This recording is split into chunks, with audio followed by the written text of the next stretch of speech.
মে মাসের প্রথম 10 দিনে 128 কোটি মার্কিন ডলার রেমিটেন্স বা প্রবাসী আয় দেশে এসেছে। এই হিসাবে প্রতিদিন গড়ে প্রবাসীরা পাঠিয়েছেন 12,80,00,000 ডলার। আজ এ তথ্য জানিয়েছে বাংলাদেশ ব্যাংকের মুখপাত্র আরিফ হোসেন খান।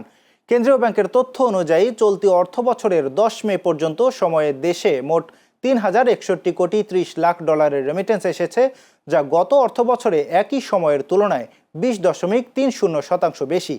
ব্যাংক সংশ্লিষ্টরা বলছেন, বৈধ পথে রেমিটেন্স পাঠাতে সরকারের পক্ষ থেকে বিভিন্ন উৎসাহ এবং ডলারের বাজার ভিত্তিক দর নির্ধারণের ফলে প্রবাসীরা ব্যাংকিং চ্যানেলে অর্থ পাঠাতে উৎসাহিত হচ্ছেন।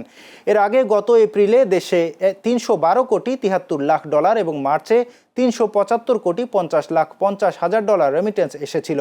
পরিসংখ্যান বলছে, চলতি বছরের শুরু থেকেই রেমিটেন্স প্রবাহ ঊর্ধ্বমুখী রয়েছে।